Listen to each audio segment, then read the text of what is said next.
তো আম ধরে দিলে তোমার ওই গাছটার রস কষাচ্ছেন যে 2 বছরে সব পুরো ওইখানে ঠিক হচ্ছে ওই জন্যই ঠিক হচ্ছে ওরা ভাঙে খাই চলে যাচ্ছে না আর এই আর বাবু ডালগুলো নিচে গেল ছেড়ে দিতে ঘোড়া গলাতে ঘাস গলা কেটে কোনি পয়সা করতে হবে ওই লেগে যাচ্ছে আচ্ছা ওই লেগে যাচ্ছে ওইটা আর দিন ওই ডাল পাত গলা কাটা খোঁচা গলা ওগুলা বাইরে ফেলে বাইরে ফেলে ওগুলা আর ঘোড়া ডাল সাফ সুতরা করে দিবে বুঝলা কাটলে 200 টাকা দেন পুরো কিলো 100 করে 1 কিলো 200 না মোটামুটি এক থেকে 1 কুইন্টাল আম করা ব্যাপারে না মানে একদম কম কম ধরলে 1 কুইন্টাল আম না এখন দিলাম গাজর ভেঙে কোনটা এগুলো না এগুলো তো ছোট মানে যখন মোটামুটি তোমার 8 বছর 10 বছর বয়স হয়ে যাবে হ্যাঁ তখন বলছি একটা দাম দিন তিন দোকানে দুবার এনেছে এই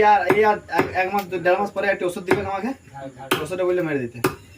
তো কি হবে না যে ঝাড় যে ফুলগুলো হচ্ছে যে ছেড়েছে না ওগুলা ঝরে গেল না ওকে আমাকে লাগবে না গ্রোথ দিবে কোন গাছটা জানা ভরো কি কেমন করে লাগাইছে ওখানে দিয়ে পাউডার দিচ্ছে যেমন গ্যামক্সের পাউডারটা ঠিক আছে তারপরে একটি সার টাইপের দিচ্ছে না না ও কিন্তু অনেক জিনিস দেয় হ্যাঁ 2-3 রকম বলছে জিনিস ওষুধ দিচ্ছে